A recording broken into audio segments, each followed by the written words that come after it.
Alright, welcome to our level 2 spells video. I'm Jonathan. I'm Jared. And we've got, again, we're going with the next level of spells. It took some time for us to make the decision of what spells to choose here. And we're going to get pretty much straight into it. It was harder to pick some of these comparatively. So, number 6, something that I think is amazing, is Illusionary Creature. So the way Illusionary Creature works is you can basically just, it's major image. You can create anything you want, any creature you want. And it's got a range of 500 feet. It can only be cast by arcane casters and I think it was divine casters, but I think I wrote it wrong.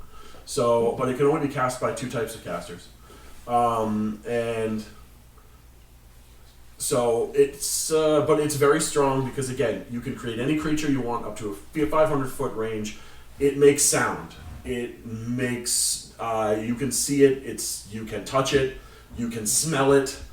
It has everything. It's not just, oh, I can hear it. It's not just, I can see it. It's everything. Can it move also? You can move it. You can move it with your action, or because it's a sustain. Okay. So you can move it. You can do everything with it. And if you really wanted to, it can attack. And actually do damage? It does a d4 plus your caster level in damage. And every time you heighten it, it gets an additional d4. Yeah.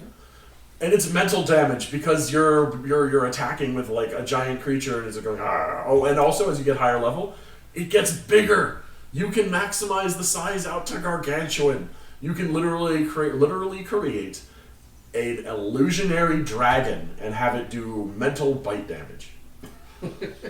However, one of the things it does specifically say is if you happen to deal like 6 damage with a dragon, they're going to say, that didn't hit very hard. Yeah. And they get an additional save. Okay. So, obviously it's still an illusion, but it's a 2nd level spell that mimics what in other editions have been up to 4th level spells. So now, do they get a save initially, or only if they have a reason They've to believe? got to have a reason to believe that in general, you usually get the initial wisdom save, or will saving throw, and all that kind of fun stuff. But it depends on the scenario. So you can use it out of combat, or you can use it in combat, depending on how you're trying to use it. And that versatility makes it so that, in my opinion, it's very strong. Our next spell that we chose is Mirror Image. It is arcane and occult. It's always good for casters to have some form of defensive spell to prevent them from taking damage. What Mirror Image does is it creates 3 illusionary images of you around you, and when an opponent makes a attack roll against you, there is a chance, if they do hit your AC, that they have to roll to see which one of the images was hit, or if it hits you. So when you cast it initially, it's a D4, then you roll a D6 with 1, 2 being an image, 3, 4 being an image, 5, 6 being you, and when it's down to 2, it's the same D6, 1, 2, 3 the image, 4, 5, 6 you. Basically like that. One of the things is that if they miss, one of the images is still destroyed, so they don't have to hit. It's when they hit, then they see which one they hit. If they swing at you and miss, one of the images is just automatically destroyed. If they crit fail on the attack, then nothing happens. You still retain all the images that you had. If they crit hit, and this is actually my favorite part of it, they destroy an image and then it's just a regular hit to you. So you get to not be crit, which is, for a caster, just fantastic. Yeah, I mean, if anybody who's watched the videos, you'll see how much critting a caster does. Yep. And it lasts for 1 minute, and another one of the key aspects that made it included in our list, you don't have to sustain it, so you don't have to lose the action in order to keep them up. Yeah, it's an excellent spell. I mean, and it carries through in all of the editions. Like, There's a lot of spells that are just great because they still exist. So next, we wanted to go with our combat damaging spells. There's only a couple of 2nd level damaging spells, and we had a disagreement as to which 2 to include. Or which ones to include at all. And so we kind of decided on 2 of them, and they're going to be our tied for 3rd place position.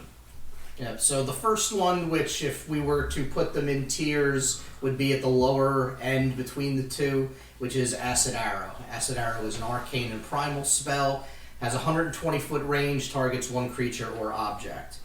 The benefits of Acid Arrow: 3d8 acid damage plus a d6 persistent damage.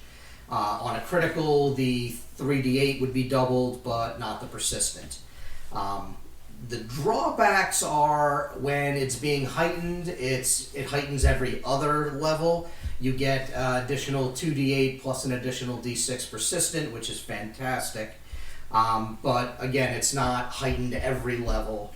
So one of the things that had it be lower than our other damage spell.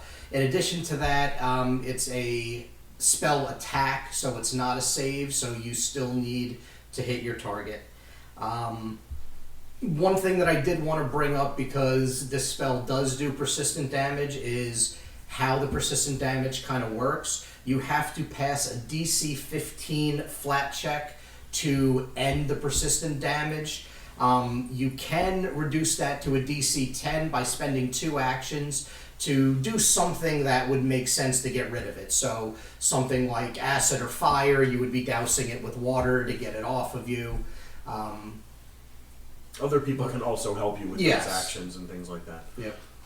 So that's Acid Arrow, and again, I said some of the pros and cons as to why it's a little lower than our other damage spell, which is... Our other damage spell is Sound Burst. And actually, now that we think about it, that one's available to Arcane and Primal. Sound Burst is only available to Divine and Occult. Yep. So it works out. Yep. Now, Sound Burst, it's got a shorter range. It's got a range of only 30 feet. However, Sound Burst does 2d10 sonic damage in a 10-foot radius burst.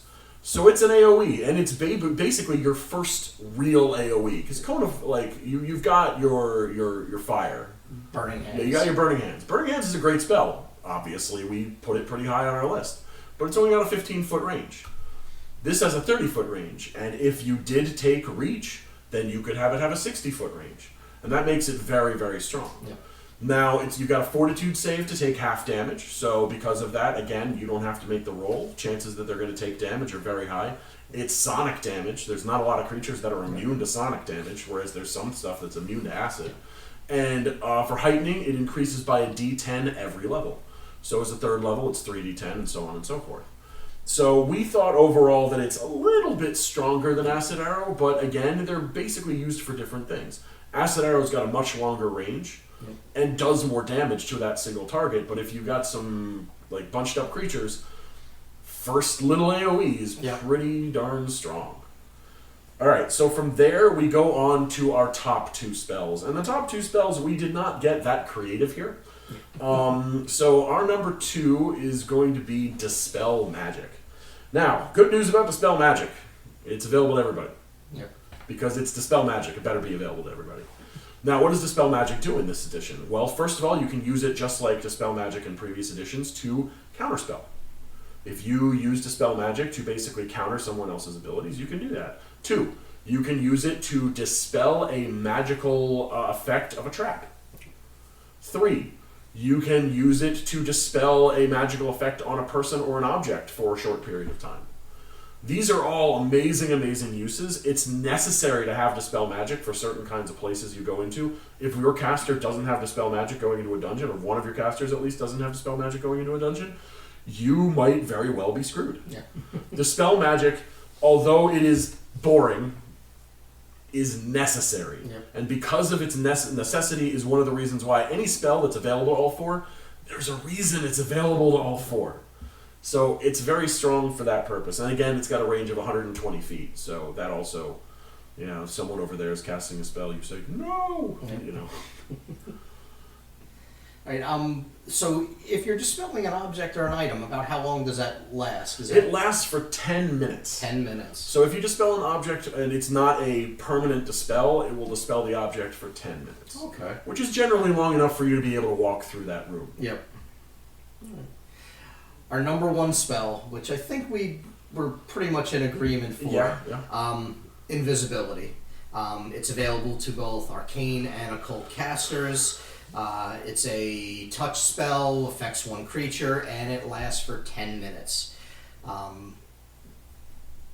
Basically, almost every fantasy role-playing game has some form of invisibility. So Invisibility, it's everyone's best friend. yeah. So now with Pathfinder 2, there are some specific rules that come into play when we're dealing with invisibility. So rather than go through what all the rules are, the keys that you want to be looking for are undetected, which is pages 466 and 467 in your core rulebook.